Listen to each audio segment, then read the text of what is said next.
Hello again, welcome back. If you're coming back, uh, in the last video I noticed that a section got cut out that it would have included this picture of that comic situation I described. So I just wanted to show it to you. And there's another bit in that other video that either I'll splice it in here or I'll just reproduce it. It's quite funny. Now here this explains how I'm going to read these. I'm not going to say DACL or something like that. How discretionary access control lists control access to an object. Okay? Now, disregarding the mumbo-jumbo stuff, this here picture, and these pictures are often difficult to read, but this one's easy. Here's an object, whatever it might be. Here's an object, and here's another object. These objects are active objects, threads. One, okay, now I don't know about this access token stuff, but one thread either has or is controlled by or is associated with or has inherited from, I don't know, but is connected in one way or another to something called an access token labeled Andrew. Okay, and the other one labeled Jane. Okay, Andrew is a user and a member of groups A, B, and C. Jane is a member of group A. Andrew is denied access to the object because this is an access control list. This represents an access control list. Okay, a discretionary access control list, and discretionary access control lists control access to objects. Is a method of controlling access to an object. Enables a method, I guess, of controlling access to an object. Now, the first entry in that list is an access denied, an explicit access denied entry for Andrew. Now, no.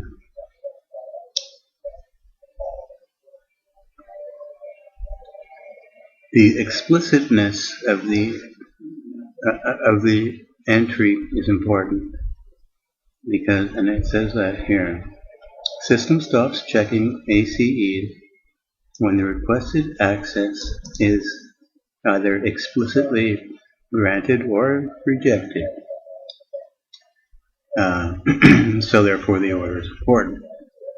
This is an explicit access entry, explicit entry, and so therefore Andrew doesn't get in. But Jane is fine. However, you'll notice, and they even tell you, that if we interchanged these, group A, yeah. So if we interchanged 1 and 2, then Andrew would get access. And it says that here.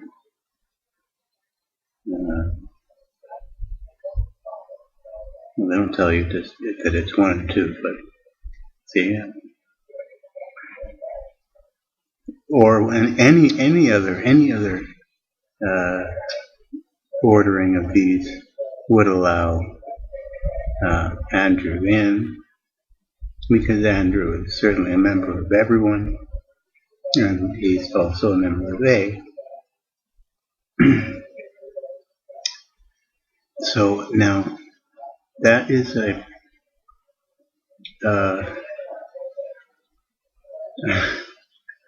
I don't know who thought this system up, but to me that seems like a security leak right there.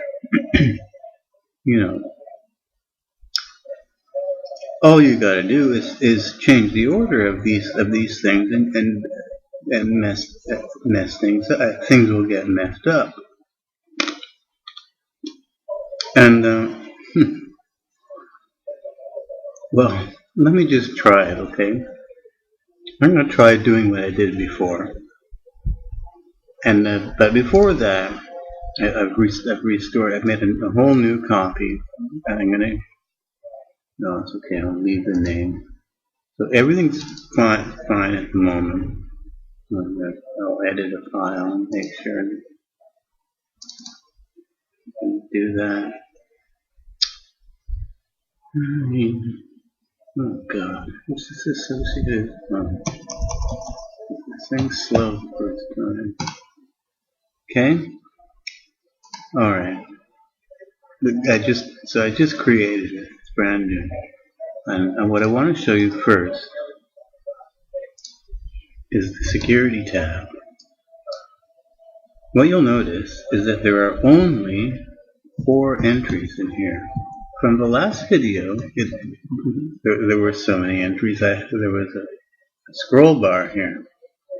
I think one of them was creator, one of them was system, and so there were extra entries added to this list. And I'm not sure exactly why that's true.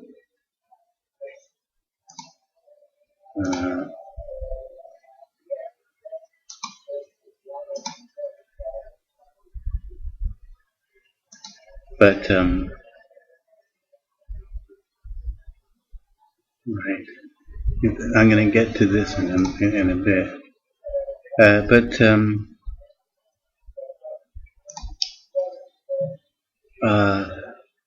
I don't know. I really don't know. But definitely, you're going to see there are going to be more entries after I complete the denial. So we'll go through that again.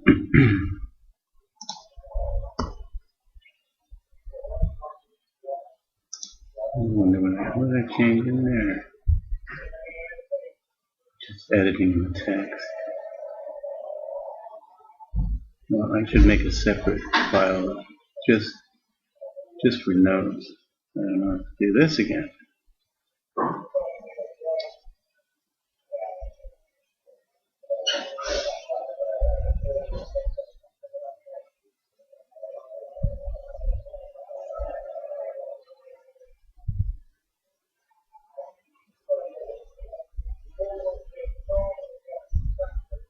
And then I'm going to show you the other comic element. All right, here's our thing. Here, I should rename this underscore or something. I got confused last time.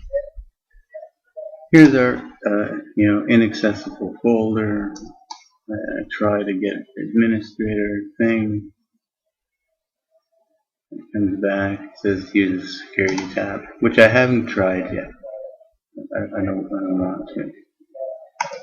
Permissions, as I mentioned before, now includes. Now, how many are there? There's Alan, okay. I don't think Alan was there before. Maybe it was. Authenticated system. 1, 2, 3, 4, 5. Yeah, that's 5. And for this one, if I really selected it, there's only 4. So there's only one more. Just Alan got added. Now that is weird.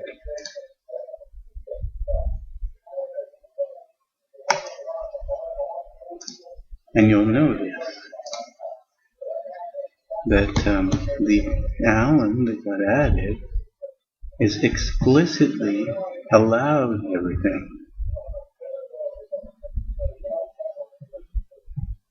Okay?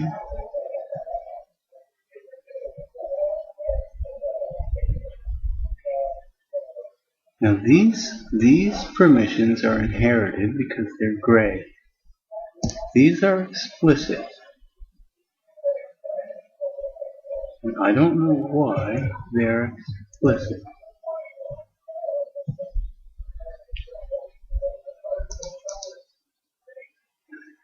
Sure, it looks like there's more than one more, but anyway, okay.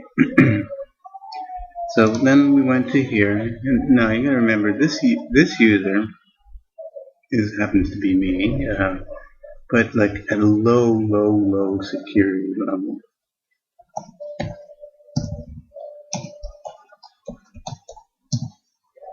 Okay, read and write, right?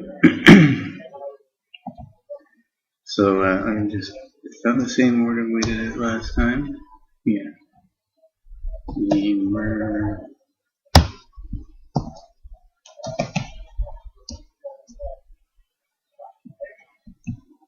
Emergency.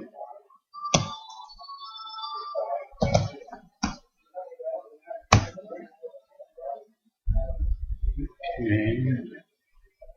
Now that gives us gives me read and write access. I can open a file and write to it. Now, if you have a look at the well, even here actually, it should be the same.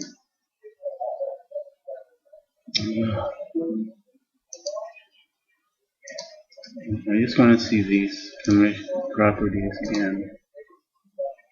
No, this is a normal. This is a normal descriptor. Okay, that's fine.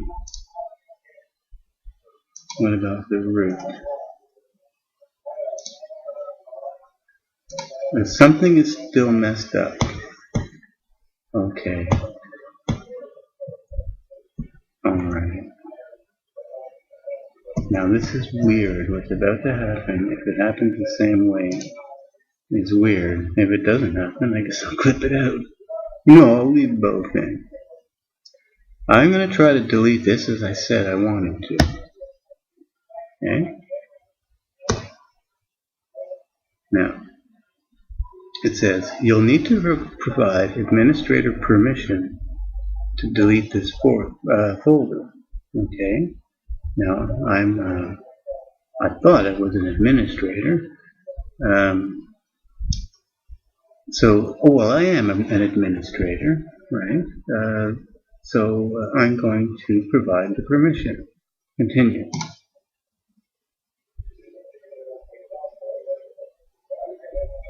Now, you need permission to perform this action. You require permission from a laptop user Alan to make changes to this folder. That is, first, as myself, I had to refer to something called administrator, or give administrator permission. And now the administrator is coming back and saying that you got to ask Alan. I've got to grant it. But there's no button that allows Alan to grant it. Alan was the one that initiated the request. I can't delete it. It's in like some kind of it's in a loop of some sort. And I believe that that's because this is a completely messed up discretionary access control list. First off, there's one too many things here. If I removed this, certainly if I remove this, it'll work, right?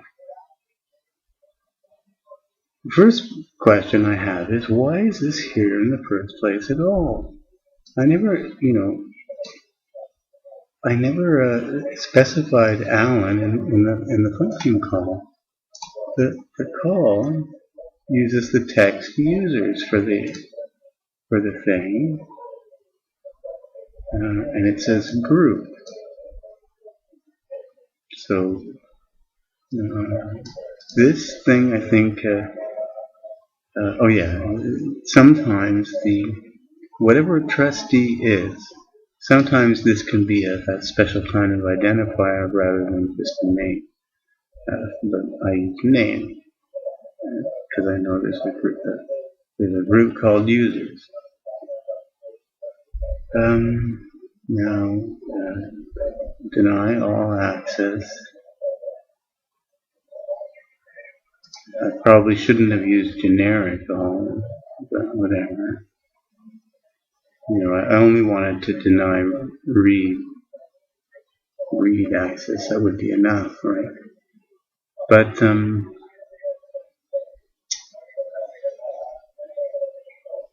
so how did I get in there? How did I wind up in the list?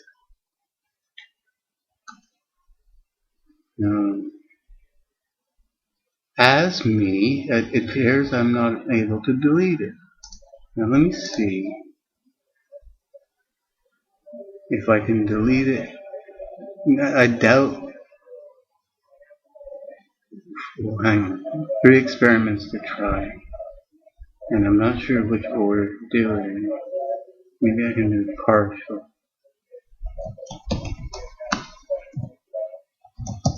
Let's see if I can delete one of these folders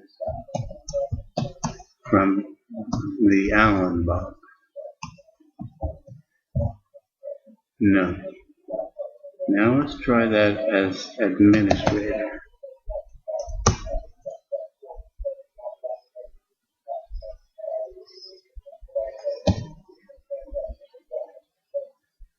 Okay.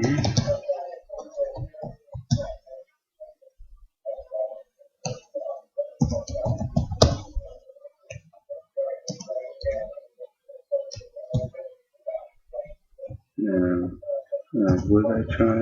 Dog.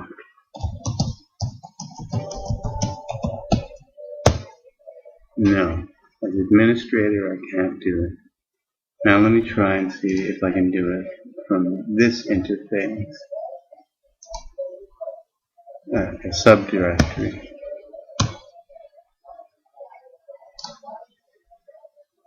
No. Okay. Now I know when I already did the experiment, what I did was I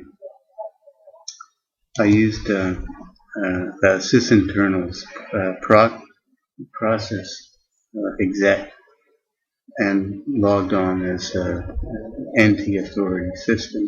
Well, actually, I could do that and just delete a subdirectory and then continue with the experiments. So just to demonstrate,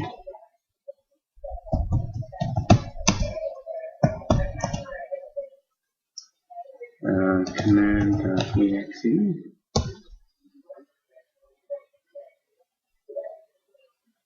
Now this isn't an important program, and the thing that it prints out at the beginning is an important component, I think, in understanding why NT works in some of the funny way it does. Darn it. It doesn't use the same command completion character, and I don't know what it wants.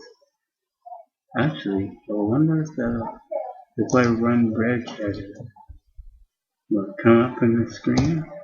No. I need to interact with the desktop. Let me do that.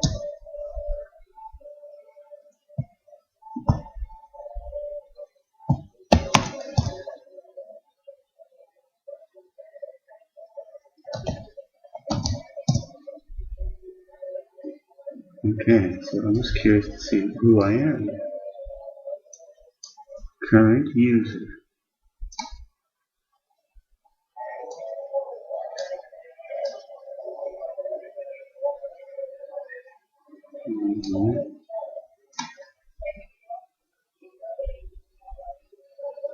What's my current? I used to have a program that printed out the current user. I just want to find out who I am. I'm definitely not that one. I'm not default, I don't think.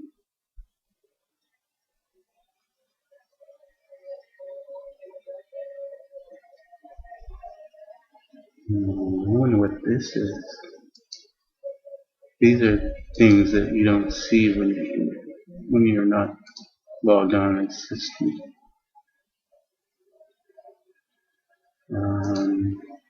Current user, who am I?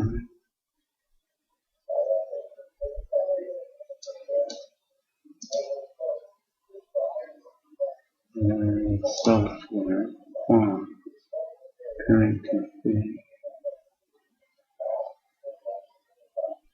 Oh, current config, that's not good. What's something that I could tell? I gotta be one of these, right? Looks like I'm 18 because it stops at system. These ones have a different format. Okay, so I think this is my user. Okay. And what's local machine? What I want really to do is just change this set to 9. That's tab.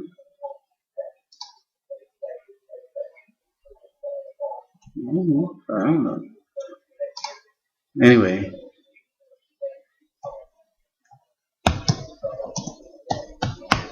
Oh, it works. Alright.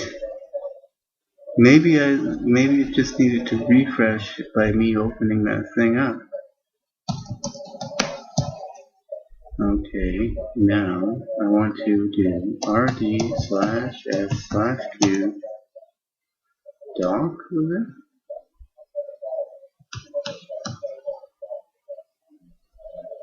Doc.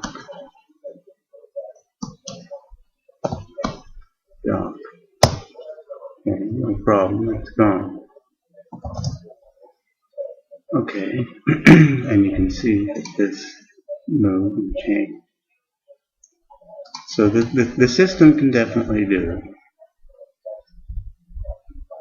but I don't want to stop there. While we're in this situation, we can try more experiments. See if we can fix it with that tab.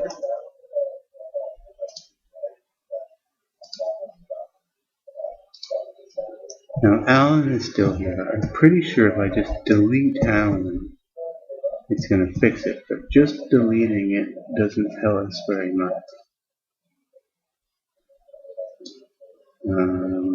What about these other subdirectories? They're okay, right?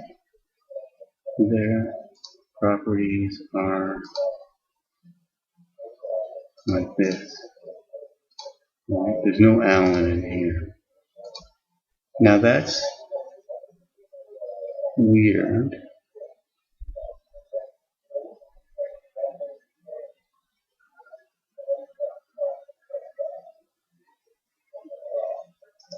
On its own. Why isn't there an Alan?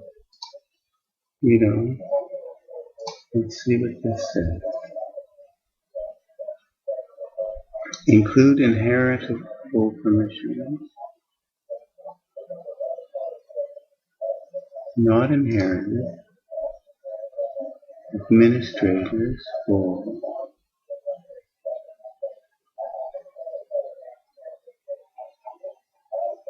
This says parent object. I've never even seen it say that before.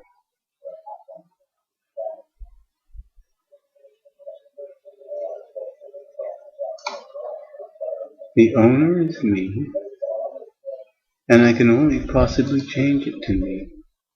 Let's see what happens when I click there. I could change it to administrator and change on subcontainer. Let's do it. Let's change it, but not on the sub.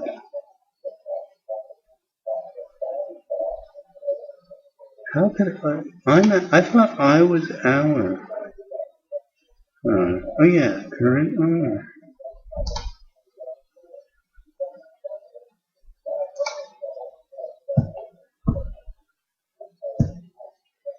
Now, if this is, who is the, oh, administrators, is that what it said? That's a group. That's no good. But anyway, let's see if it changed anything. Are we able in the Allen box to do something?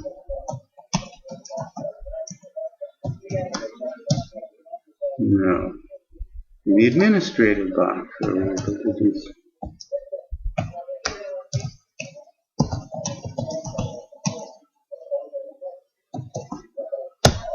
No. Same as before. Now I'd like to be me.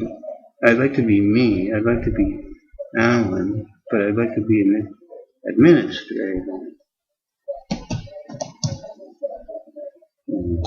Oh, what did that do? Something happened. Did you see a spinning circle?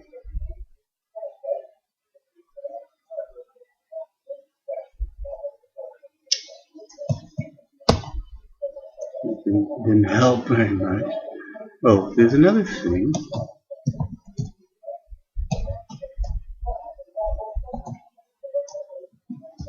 I can display. This thing can display. It's clear over here.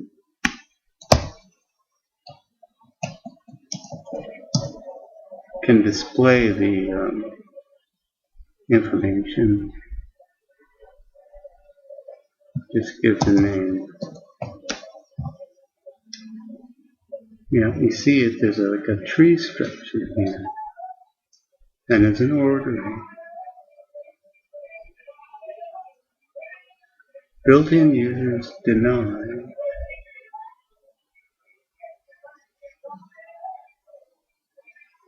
Built-in user specialized. Alan.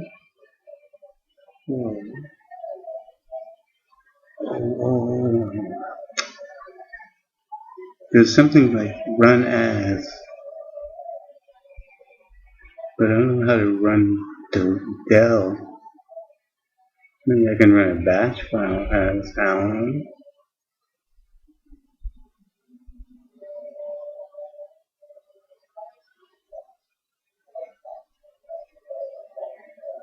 Deny special access.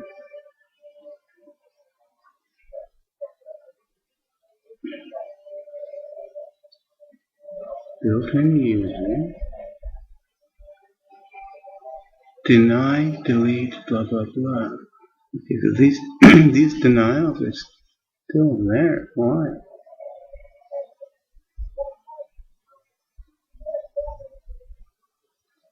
Special access delete. Maybe it's that special access.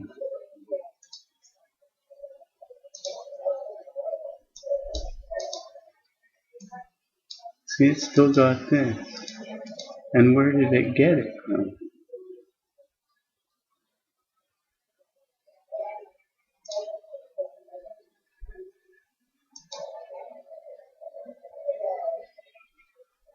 Oh,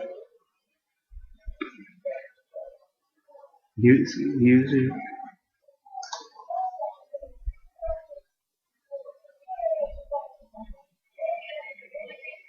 Users. Edit.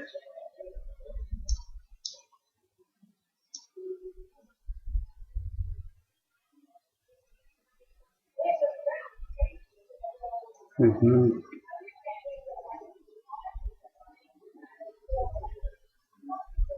know that this seems like a waste of time, and maybe I'll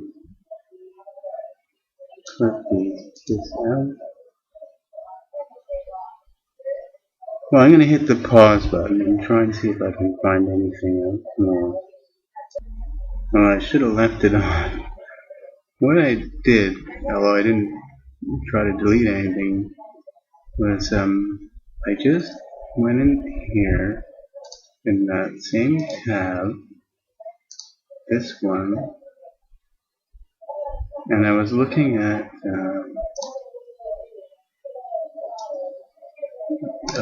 in here, right? And then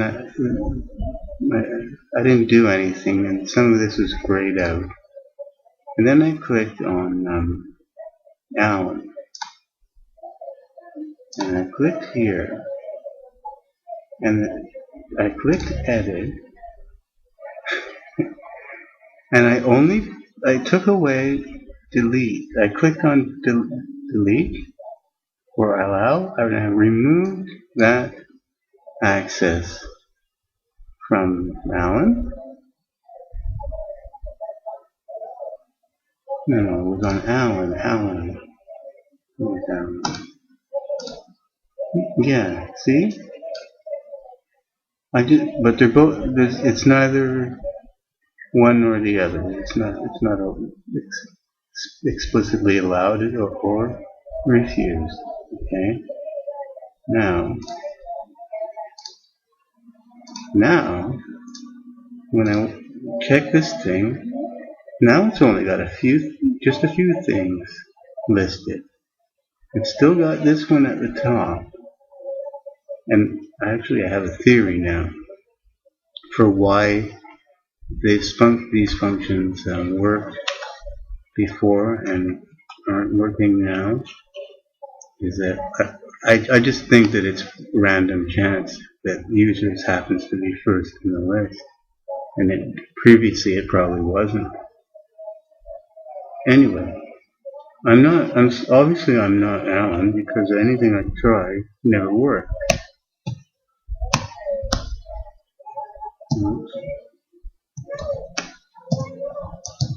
See if I can remove examples now. Denied. But I didn't do it on inheritable. So let's try it one more time. And this will be the last thing before I do the obvious.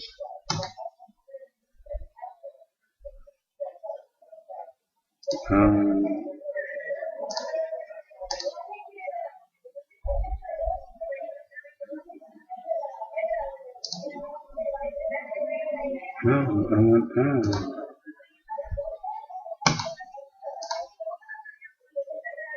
I just want to clear everything. And I want to do it on top, and I want to replace everything.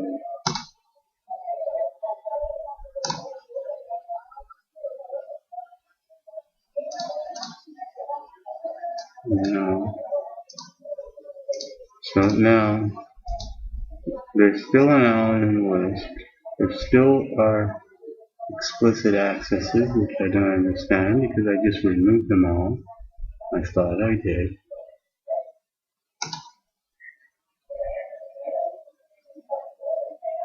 I'm no longer listed here.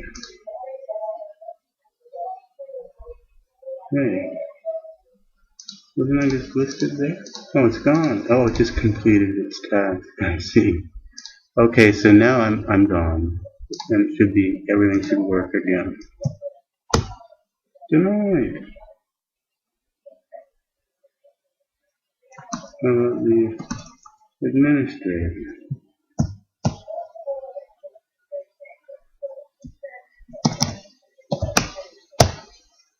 Denied. Okay. Well, now I'm in a bind because I'm not there to be deleted anymore.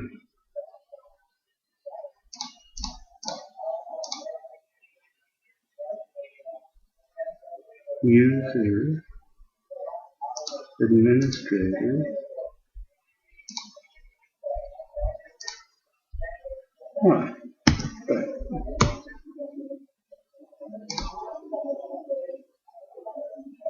Okay. I need what?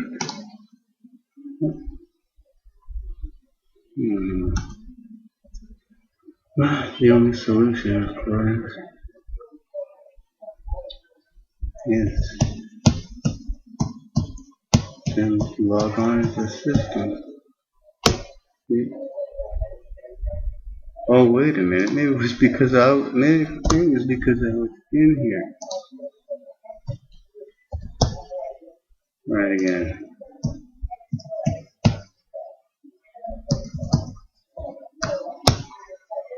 No, it's not.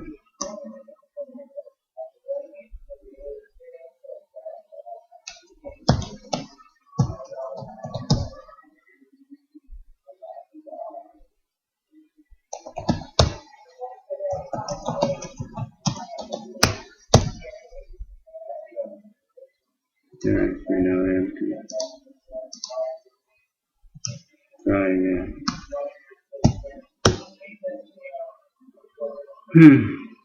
Okay, yeah, there you go.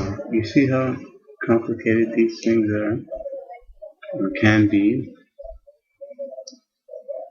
Yeah, the other thing I wanted to point out here, let me check my time before going, because I took too much time on that. What I want to express is something that I sort of I believe is true, and I'm not absolutely sure. But I think it's a pretty good guess. Microsoft, as I explained some time ago in another video that was supposed to be part of this set, has two customer bases, and there's like the average user, and you or me or something, and then they have their corporate clients, okay, and as you'll notice with anything in the help,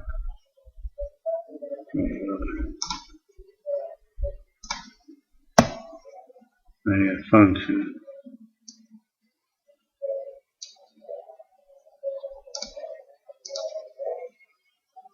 if you go to the help file, you can never get there.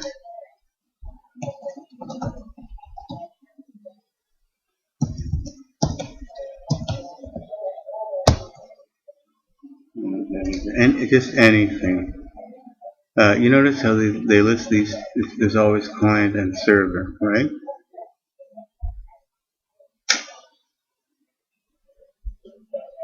Now, it is my belief that really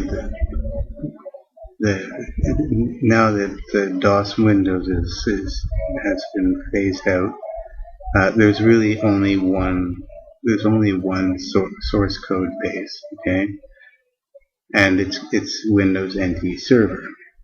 Now all these other varieties of things, not including these last three, but Windows 7, which I'm running, and Windows 8, Home Edition, and Super Edition, and all these various varieties are created by taking the Windows Server source code and building it in different ways. So turning on different or off different flags. Because I can't imagine that they would have two versions of the operating system to maintain. That would just be too much hassle. Now everything makes sense everything would make sense if you looked at it from the point of view of if you were a corporate customer of Microsoft, okay? In that case, you got all your employees that come into the office every day, and they have their workstations running Windows, one of the top ones, the client ones. And the client ones have various restrictions. You're not allowed to go to YouTube or something, or you're not allowed to change your system settings and fiddle with the machine because it's owned by you're the boss and you own that hardware, and you're the administrator, right? The administrator is a server. Now, so administration of these boxes is typically done through a server remotely. That is, it really makes no sense to say that a personal computer has an administrator, right? I mean, it's like it's my toaster. What do I need an administrator for to administer my toaster for? But if it's not your toaster and it belongs and you're borrowing it from a company, then it's being administered to you, and you have to make sure to give it back, not break it or whatever, and use it in the way that is prescribed by the server. So therefore, in order to perform administrative actions on a client machine, that has to be done remotely. That is, you can't do it because this is a client and I'm sitting in the office and I have no rights because it's not democracy in the office. And we have a boss, and the boss decides. If I want to perform an administrative action on my machine, okay, I need to log on to my machine remotely. And that's why I have to use this remote. That's what this program does. Is it